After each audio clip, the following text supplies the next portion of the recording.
இது மதிய சமயம். ஜெசல்மேரின் பாலைவனம் சூரிய கதிரொளியால தங்கத்தை போல மின்னிட்டு இருந்தது. கபீரும் சீதாவும் பாலைவனத்துக்கு நடுவில் நின்றுட்டு இருந்தாங்க. வாவ், ஜெசல்மேரை பத்தி நீங்க எந்த அளவுக்கு சொன்னீங்களோ அதை விட அழகா இருக்கு. நான் உங்ககிட்ட சொன்னேன்ல சீதா, வெயில் காலத்தில் சுற்றி பார்க்கறதுக்கு ஒரு பெஸ்ட்டான டூரிஸ்ட் பிளேஸ் இருக்குன்னா அது ஜெய்சல்மேர் தான். ஆனா பாலைவனம் எந்த அளவுக்கு அழகா இருந்ததோ அந்த அளவுக்கு மர்மமாவும் இருந்தது. ரொம்ப தூரம் வரைக்கும் காற்றோட சலசலப்பு, அப்புறம் பழைய டென்ட்டோட அசைவு சத்தங்களும் கேட்டுட்டு இருந்தது. சீதா தன்னுடைய மொபைல்ல குன்றுகள், ஒட்டகங்கள், அப்புறம் மறையிற சூரியனை படம் எடுத்துட்டு இருந்தா. நேரம் அந்த மாதிரி கடக்க ஆரம்பிச்சது. அதாவது பாலைவன மண் பிடியில நேரத்தை தடுத்து நிறுத்தின மாதிரி இருந்தது. திடீர்னு இருட்டாக ஆரம்பிச்சது. கபீர், இப்போ ஹோட்டலுக்கு திரும்பி போறதுக்குள்ள ரொம்பவே லேட் ஆயிடும் போல இருக்கு. உனக்கு என்ன பைத்தியமா? பாலைவனத்தோட ராத்திரிய வாழ்க்கையில ஒரே ஒரு தடவையாவது அனுபவிச்சே ஆகணும்.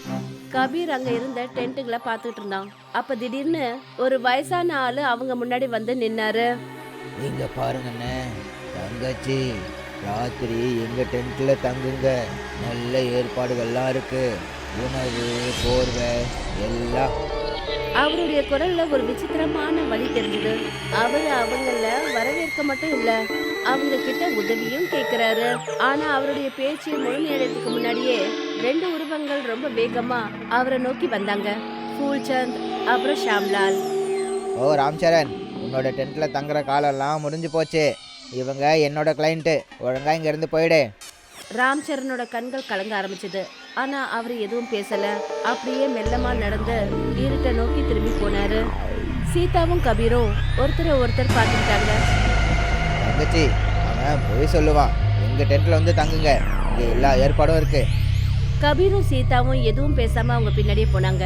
அந்த டென்ட் உள்ளுக்குள்ள பெருசாவும் சுத்தமாவும் ரொம்ப நிம்மதியாவும் தெரிஞ்சது. இதுதான் உங்களோட டென்ட்டு.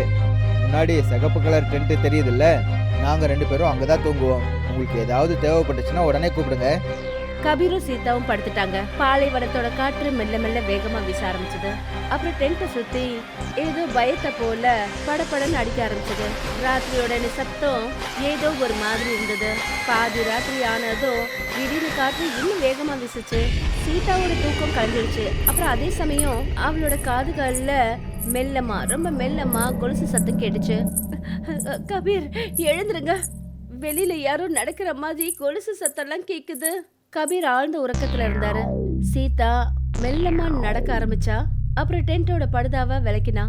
வெளியே இருந்த காட்சி அவளோட மூச்சை நின்னுடும் போல இருந்தது. எதிர்க்க கொஞ்சம் தூரத்துல ஒரு பெண் நின்னுட்டு இருந்தா. நீளமான சிகப்பு காகரா, தடியான கொலுசு, அப்புறம் தலையில துணி போட்டிருந்தா. அது அவளுடைய முகத்தை முழுமையா மறைச்சிட்டு இருந்தது. அவளுக்கு பக்கத்துல காற்று நிலையா இருந்தது. ஆனா அவளுடைய வரவுனால மண்ணை போல தானாவே நடுங்க ஆரம்பிச்சது. அவளோட கால்களுக்கு அடியில மண் அசைஞ்சிட்டு இருந்தது. ஆனா அவ நடந்து வர பாதத்தோட அடையாளம் எதுவும் அங்க தெரியல. யார் நீ? அந்த பொண்ணு எந்த பதிலையும் சொல்லல.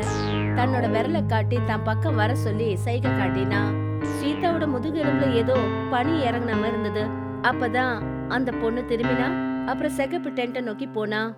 அங்கதான் ஃபூல்சந்தும் ஷாம்லாலும் தூங்கிக்கிட்டு இருந்தாங்க. அந்த பொண்ணு எந்த ஒரு சத்தமும் இல்லாம டென்ட்டுக்குள்ள நுழைஞ்சா. அடுத்த நிமிஷமே 2 பேரும் முழிச்சாங்க. அவங்க கண்ணை கசடிக்கிட்டே சொன்னாங்க, அவங்க அந்த சலங்க உருவத்தை பார்த்த உடனே அவங்க முகத்தோட ரத்தம் உறைஞ்சு போச்சு. அந்த பொண்ணு மெல்ல மெல்ல தன்னுடைய முக்காடை எடுத்தா. அவளோட முகம் 1000 இடத்துல கிழிஞ்சாம இருந்தது.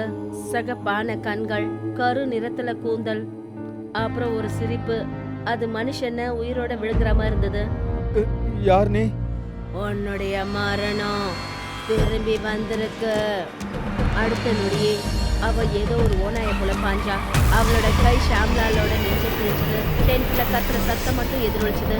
ஃபூல்சந்த் கத்தினாரு. ஆனா மரணம் அவனுடைய கழுத்துல பற்களை பதிஞ்சு உட்கார்ந்தது. சில செகண்ட்ஸ்ல 2 பேரும் உயிரற்றவங்க ஆயிட்டாங்க. சீதா இது எல்லாத்தையும் தன்னோட கண்களால பார்த்துட்டு இருந்தா. திடீர்னு சில்லுங்கிற ஒரு கை சீதாவோட தோல் வெல்லப்பட்டது. சீதா திடுக்கிட்டு திரும்பி பார்த்தா. அவளுக்கு முன்னாடி கபீர் நின்றுட்டு இருந்தான். என்னாச்சு சீதா, நீ ஏன் வெளியே நின்றுட்டு இருக்க? சீதா நடுக்கத்தோட எதிர்க்க இருந்த டென்ட்டை கை காட்டினா. அங்க இப்பதான் சில நொடிகளுக்கு முன்னாடி அவ மரண தாண்டவத்தை பார்த்தா.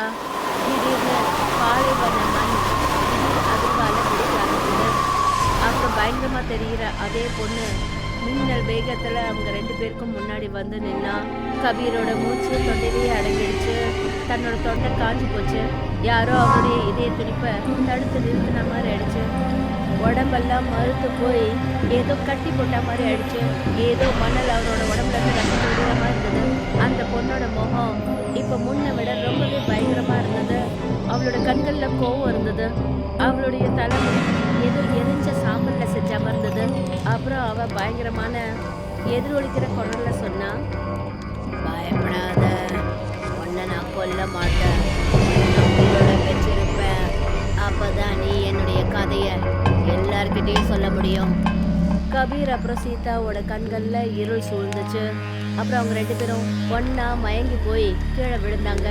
விழுந்ததுமே அவங்களுக்கு முன்னாடி ஒவ்வொன்னா பழைய சித்திரங்கள் எரிஞ்சு போய் சிகப்பு நிறத்துல மாற ஆரம்பிச்சது. ஏதோ யாரோ அவங்க மூளையில ஒரு பயங்கரமான படத்தை காட்டின மாதிரி இருந்தது. ரியா சின்ன வயசுலயே அனாதை ஆயிட்டா. அவளோட அப்பா அம்மா அவளோட சின்ன வயசுல இறந்துட்டாங்க. ராம்சரண் அவளோட அப்பாவோட ரொம்பவே நெருங்கிய நண்பர். அவர்தான் அவளை வளர்த்து ஆளாக்குனதெல்லாம்.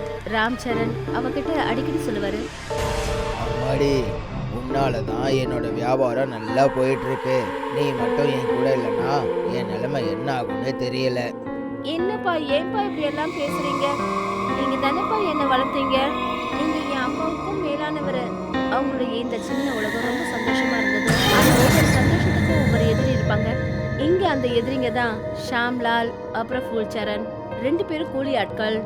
ஆனா கெட்ட பார்வை அப்புறம் விஷம் பாஞ்ச மனசு. 2 பேரும் ராம்சரனோட டென்ட்டுக்கு வெளியில நின்றுட்டு கோவத்தோட சொன்னாங்க, ராம்சரண், எவ்வளோ டூரிஸ்டுங்க வந்தாலும் நீ வேணும்னே உன் பொண்ணோட நடனத்தை காட்டி அவங்கள உன் பக்கம் இழுத்துக்கிற. அதனால தான் எங்கள் வியாபாரம் ரொம்ப மந்தமாக போய்கிட்டு இருக்கு. ராம்சரண் ரொம்ப கோவத்தோட வந்து என்ன சொன்னாருன்னா, ஒழுங்கா இங்கிருந்து போயிடுங்க, இல்லைன்னா உங்களை அடிச்சு துரத்த வேண்டியதாக இருக்கும். 2 பேரும் கோவத்தோட அங்கிருந்து போயிட்டாங்க. கொஞ்ச நேரத்துக்கு அப்புறம் ராம்சரண் சாயந்தரம் டென்ட்டை விட்டு வெளியே போனாரு. அந்த நேரத்துக்காக தான் ஃபூல்சரனும் ஷாம்லாலும் காத்துட்டு இருந்தாங்க. ராத்திரி 2 பேரும் தண்ணி அடிச்சுட்டு போதையில ரியாவோட டென்ட்டுக்குள்ள நுழைஞ்சாங்க. ரியா அவங்களோட நிலைமைய பார்த்துட்டு நடுநடுங்கினா, நீங்க இந்த நேரத்துல இங்க எதுக்கு வந்தீங்க? என் டென்ட்டை விட்டு வெளியே போங்க. ஆனா போதையில நிறைஞ்சிருக்கிற அவங்களோட பார்வை இப்ப எதையும் கேட்கிற நிலையில இல்ல. சரி, நாங்கள் வெளியே போயிடுறோம். ஆனால் போகிறதுக்கு முன்னாடி எங்கள் ஆசையை நிறைவேற்றிக்கிறோம். அந்த டென்ட்டுக்குள்ள நடந்த விஷயம் அத வார்த்தைகளால சொல்ல முடியாது. அது ரியாக்குள்ள அடங்கின அந்த சத்தம் அப்புறம் வெளியில இருந்த இருட்டு சாட்சி ஆயிட்டு இருந்தது. அவங்க 2 பேரும் சேர்ந்து ரியா வாழ்க்கையோட கடைசி வெளிச்சத்தை அணைச்சிட்டாங்க. கொஞ்ச நேரத்துக்கு அப்புறம் அவங்களோட போதை குறைஞ்சதும் என்ன சொன்னான்னா, இவ கண்டிப்பா நம்மள மாட்டி விட்டுதா. பயப்படாத, இவளால யாருக்கிட்ட எதுவும் சொல்ல முடியாது. நம்ம இவளை உயிரோட விட்டாதானே. அப்புறம் அடுத்த நொடியே ரியாவோட மூச்சு அடக்கப்பட்டது. அவளுடைய உடம்பு சில்லுன்னு ஆயிடுச்சு. அப்புறம் அவளுடைய கண்கள் நிரந்தரமா உயிரற்றதா மாறிடுச்சு. ராத்திரி இருட்டுல அவங்க 2 பேரும் அவளோட சடலத்தை எடுத்துட்டு போய் பாலைவனத்துல புதைச்சிட்டு வந்தாங்க. காலையில ராம்சரண் திரும்பி வந்த போது ரியா அங்க எங்கேயுமே இல்ல. ஆனா மக்கள் அங்க விஷத்தை மட்டுமே கக்கினாங்க. ஒருவேளை ரியா ஏதாவது டூரிஸ்டுங்க கூட ஓடி போயிட்டு இருப்பா. இந்த காலத்து பொண்ணுங்களாம் இப்படிதான்ப்பா இருக்காங்க.